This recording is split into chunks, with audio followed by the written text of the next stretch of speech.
Problem kedua yang paling sering ditemui di tempat anak-anak ikan koki nih ya, predator, apalagi koi, itu adalah bakteri.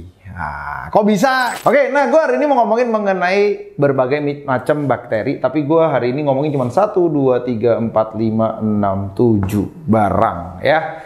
Apa masalahnya, penyakitnya, causesnya, habis itu treatment seperti apa. Oke, jadi dari sini nanti lo akan lihat apa yang sebenarnya lo harus punya di dalam rumah. Kalian pencinta predator, pencinta koki, koi, nih obatnya simpen ya. Jangan sampai habis, kalau habis tuh susah carinya ya.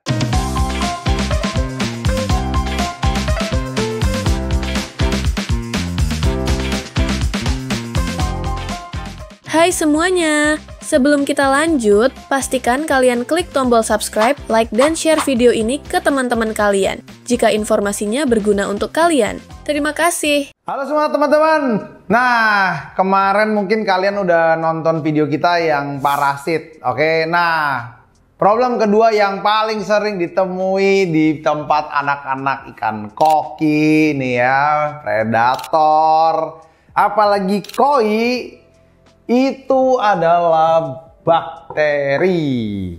Nah, kok bisa? Karena kalian sukanya makannya ngawur, ikannya banyak, dan males. Nah itu udah. Kalian kalau udah masuk di dalam 3 kategori itu, ini biasanya membunuh ikan kalian kurang dari ya 90% lah. Jadi hampir matinya karena ini semua. Oke. Nah, oke, jadi gue mau bahas sedikit. Ini tadi udah gue kasih tahu di sebelumnya.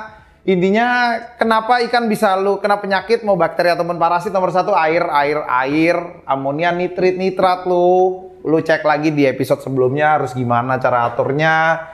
Arusnya nggak boleh salah karena sampah harus cepet banget keluar ke mekanis. Habis itu suhu perubahan, habis itu tidak terkarantina dengan benar sehingga keluar penyakit seperti bakteri, fungal, parasite. Oke, jadi air lu jelek, cara karantina lu parah, dan mungkin ya just sial aja, bisa aja namanya orang suhe gimana sih, ya kan? Oke, nah gue hari ini mau ngomongin mengenai berbagai macam bakteri, tapi gue hari ini ngomongin cuma 1, 2, 3, 4, 5, 6, 7 barang ya.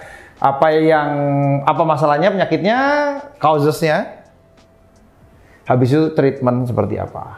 Oke, jadi dari sini nanti lo akan lihat apa yang sebenarnya lo harus punya di dalam rumah. Dan gue nggak yakin barangnya gue punya banyak banget. Jadi mungkin kalau memang dari video ini viral, gue harus bener-bener siapin ini, tapi gue nggak yakin viral karena ini sama-sama belajar. Oke, hari ini kita akan ngomongin dulu yang namanya fin rot ya. Kalau fin rot gampang lah. Oke, fin rot itu biasa terjadi di dalam ikan predator, ikan koki, ikan koi ya.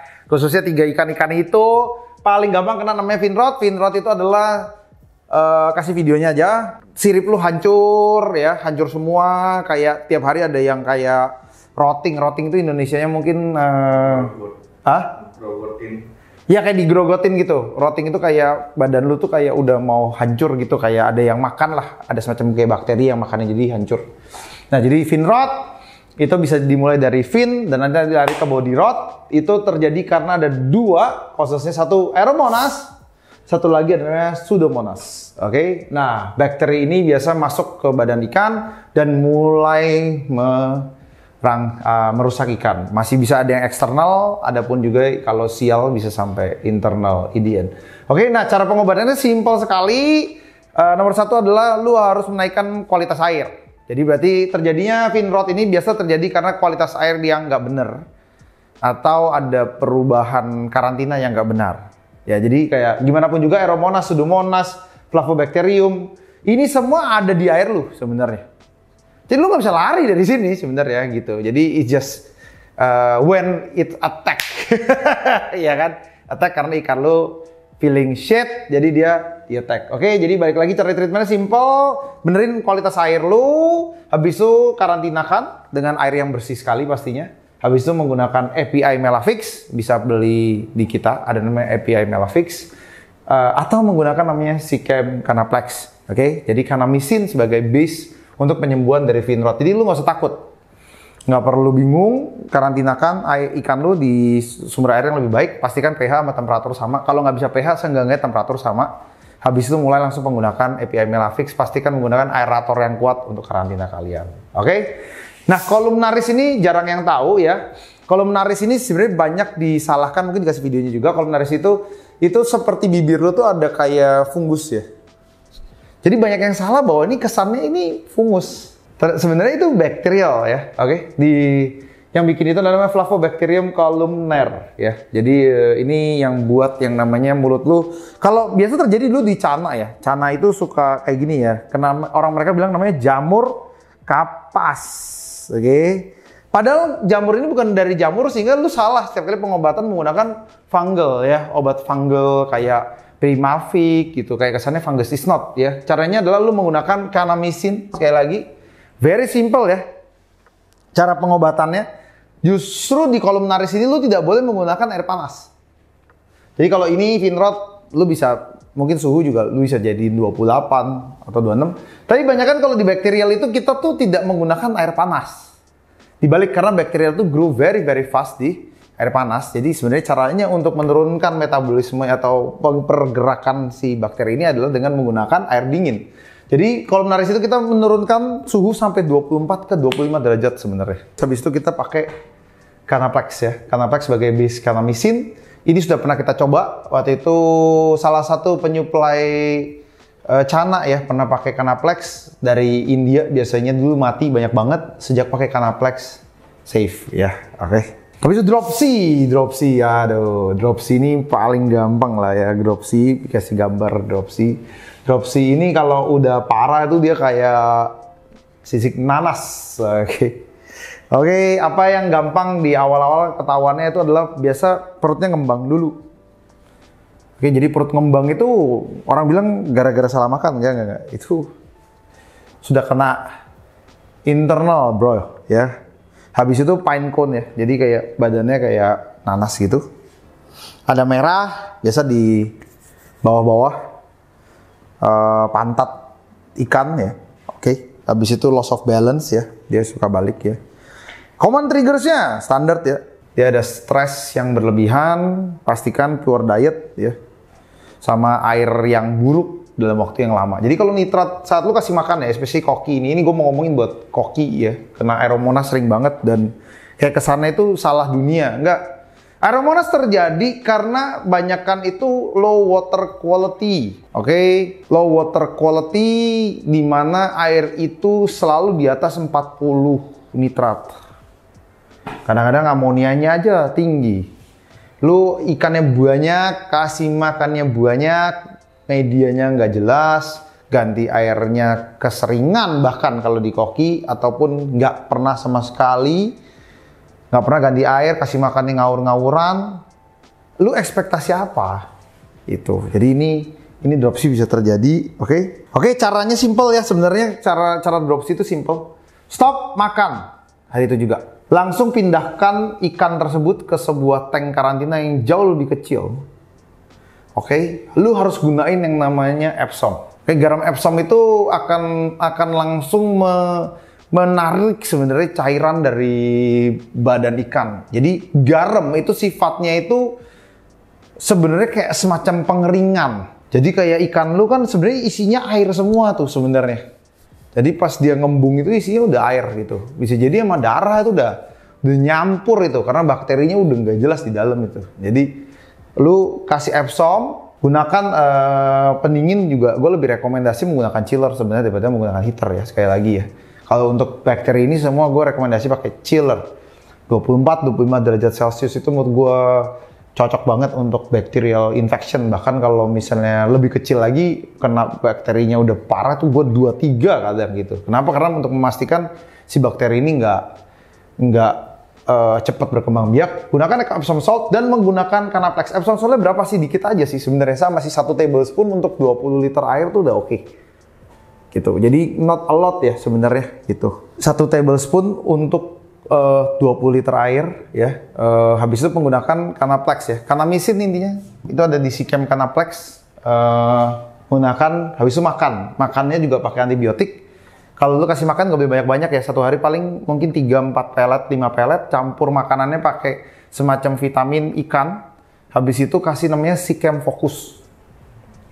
Oke, nanti tugasnya mereka ini untuk sama-sama bareng dari airnya bersih, ininya bersih, ganti air. Oke, everyday 20% ganti air, antibiotiknya didos lagi. Ganti air lagi 20-30% dos lagi antibiotiknya. Don't worry. Bisa hilang nggak? Sudah. Nanti gue akan kirimin foto gue. Gue ada gejala awal Aeromonas di gue punya koi. So far udah mulai sembuh. Oke, jadi so far udah mulai sembuh ya. Oke, jadi nanti udah gue kirimin, udah nutup semua, tinggal finalize aja sebenarnya. Oke, habis itu kita ngomongin lagi namanya Popeye. Popeye itu matanya besar ya, ikan matanya tiba-tiba gembung gede. Itu namanya internal bakteria juga. Sama penggunaannya Canaplex ya. Jadi pastikan menggunakan Sikem Canaplex. Kalau lihat nih Canaplex. Iya memang. Di kedokteran manapun pakai kanamisin. Boleh cek sama vet bener atau enggak. Jadi ini adalah salah satu penggunaan obat paling sering di dunia. Ikan. Jadi kalau misalnya kalian pencinta predator, pencinta koi, nih obatnya simpen ya. Jangan sampai habis. Kalau habis tuh susah carinya ya. Oke, mouth rot. Itu keluar gara-gara Flavobacterium sama ataupun Aeromonas. Lu lihat nih, penyakitnya tuh sama semua.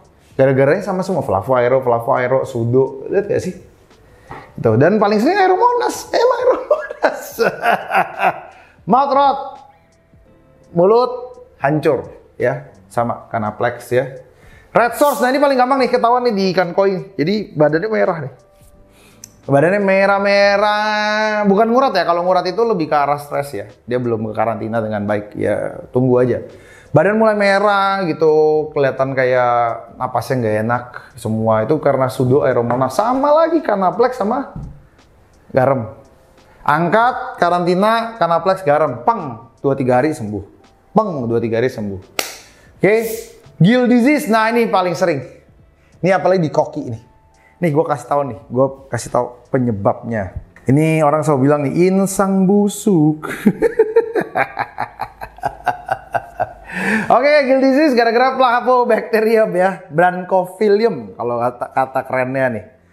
Gasping ya nggak bisa napas ya, habis itu warna merah, ininya bengkak. Kadang-kadang ininya ketutup ya. Biasa fin ikan itu jadi kan ada yang besar nih. Biasa ikan tuh ada yang kecil nih di bawahnya. Ini yang bawahnya nih nutup gini nih. Nah itu biasa tuh itu udah ketahuan kalau ikan sakit itu ininya nutup ya kan. Oke. Nah, kenapa bisa terjadi yang namanya gill disease? Overcrowded. Ikan banyak banget. Kebanyakan. Habis itu karena overcrowded, DO-nya turun. Delivery oksigen turun, yang terjadi ininya kena. Oke. Masuklah ini barang ke ikan lu. Jadi yang paling cocok adalah oxytetracycline ya. Oxytetracycline itu obat manusia sebenarnya. Jadi lu bisa cek. Nanti mungkin dosisnya gue kurang tahu ya. Tapi selain oxytetracycline yang dipercaya untuk bisa nge-handle itu adalah sekali lagi kanamisin, oke, Canaplex. Jadi kalau yang namanya obat itu selalu ada. Biasa kan karena kalau misalnya lu nggak suka Canaplex, lu juga bisa beli yang namanya Sulfaplex.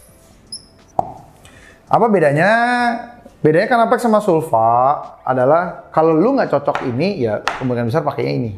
Jadi kayak ikan ataupun manusia tuh cocok-cocokan. Seperti kayak kita orang lebih cocok pakai Panadol. Kalau di Amerika itu mereka mungkin pakainya beda. Gue lupa ya, gue pas di US. Gue di US juga bawanya dari Indo sih. Ada hal ya. Ya itulah pokoknya lah. Gue jadi lupa sendiri. Udah lama juga sih soalnya. Ya anyway, semua orang itu nggak semuanya didesain the same. Jadi yang cocok pakainya E, ada yang cocok pakainya B gitu. Jadi lu bisa coba antara Canaplex atau Sulfaplex gitu. Oke? Nah, setelah ini semua ini kurang lebih penyakit-penyakitnya, video-video bisa dikeluarin. Ingat nih obatnya nih. Tuh. Bawa, order, simpen. Jangan kalau udah telat-telat, mati, nanti nyalahinnya yang lain. Ini medianya nggak bener. Ini chillernya nggak bener. Ini pompanya nggak bener. Ini pelletnya salah. Tukang akuariumnya salah, bukan yang salah, lu yang salah, bos. Jangan dikit-dikit nyalain orang mulu, napa? Belajar ya. Jangan dengerin semua orang mulu. Satu obat ini bisa menyelesaikan semuanya. Oh, ini ikan saya sakit. Oh, ikan saya tenggeng. Tuangnya ini. Tuangnya conditioner. Ikannya sakit. Salah. Obat. Nah, ini obat begini ya. Jadi pastikan untuk mengerti penyakitnya apa, tapi most everything pengobatannya sama ya. Garam sedikit.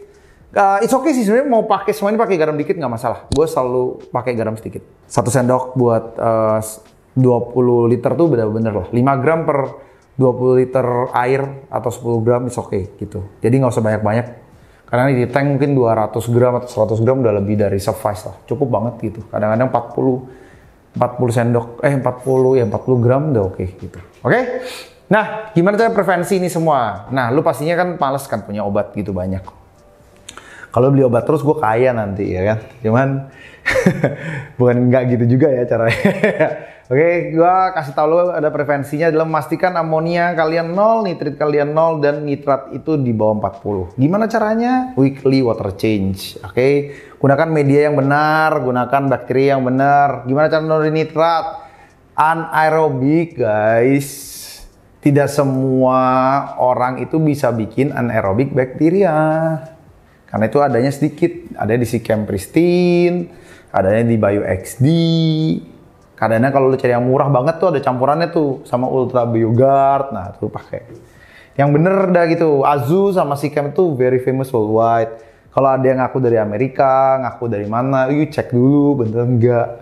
Nanti jangan-jangan lu salah beli. Oke, pastikan juga beli chiller atau heater ya, karena air itu nggak boleh berubah-ubah suhunya.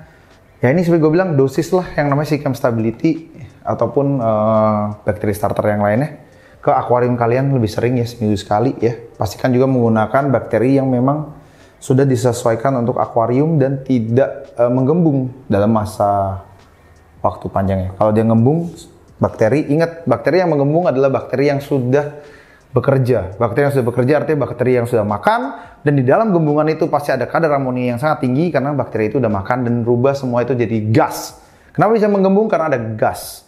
Jadi bakteri itu berarti sudah tidak layak untuk kalian gunakan, apalagi di dalam akuarium, karena itu hanya menambahkan amonia yang sangat banyak di akuarium kalian. Jangan semua terkecoh karena harga yang murah, karena tidak semua yang murah itu bagus, dan tidak semua yang mahal juga sama-sama bagus. Pastikan cari produk yang pas untuk teman-teman kalian semua di rumah. Thank you so much for watching our video. Don't forget to comment, like, and share. Take care. Bye.